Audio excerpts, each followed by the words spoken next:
Мына пингвин деген нәрсені балпанақ деп айтады деп желіде талқылап жатыр екен.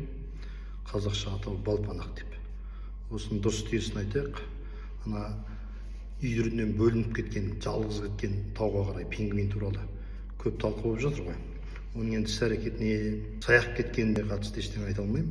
Себебі ондай табиғи бір құбылыс шығар. Түсіндіріп бере алмайтын адамдар, ғалымдар түсіндіріп бере алмай жатыр. Біз енді тіл жағын қарастырайық. Негізі қазақша пингвинді балпанақ деп айтады деген пікір қате. Қате болатын себебі балпанақ деген сөзді екі негізде талдауға болады. Бірінші етістік ретінде балпаңдау, балпаң басу. Екіншісі сын есім ретінде балпиған, толық, етжеңді.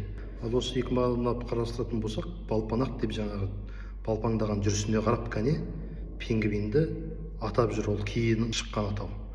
Балпанақ деген сөз бар қазақта, осы пингвиннің жүрісіне келеді екен, балпаңдап басқан деп жүрісіне. Әйтпесе ол бір толық етжең дүние емес қой. Балпаңдаған деп пішініне қарап, пошымына қарап тағы теңеп жатады қазақ. Сондықтан бұл сын есім ретінде емес, етістік ретінде ғана жаңағы балпанақ деп теңеп айтып отыр жүрісіне қарап. Ал енді балпанақ деп қазақ нені айтады? Суырды айтады. Суырдың бір түрін балпанақ дейді, баласын, жас үлкенін балпаң деп айтады. Балпаң деген осы. Ол өзі балпаңдап басады, екіншісі балпиған, үлкен болады, етжең, жуан болады. Томпақ етжеңді адамдарды да балпанақтай болып семірген деп сөйтіп теңеу ретінде айтып жатады. Ал енді суырды балпанақ деп айтады деп отырмын. Түрік тілдерінің ішіндегі Тыва тілінде балпанаққа ұқсас сөз бар деп келтіріпті, бірақ мен білетін Тыва тілінде моңғол тіліне ұқсас тарбығым деп айтатынын білемін. Тарбығым моңғолша, табаша тарбығым деп айтатынын білемін.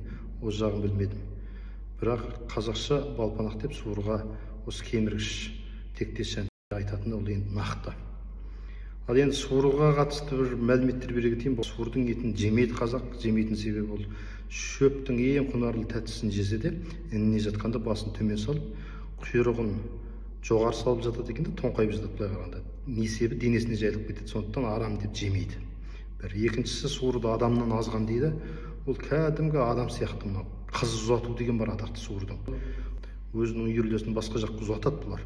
Сонда бетін басып жылайды, адам сияқты жылайды.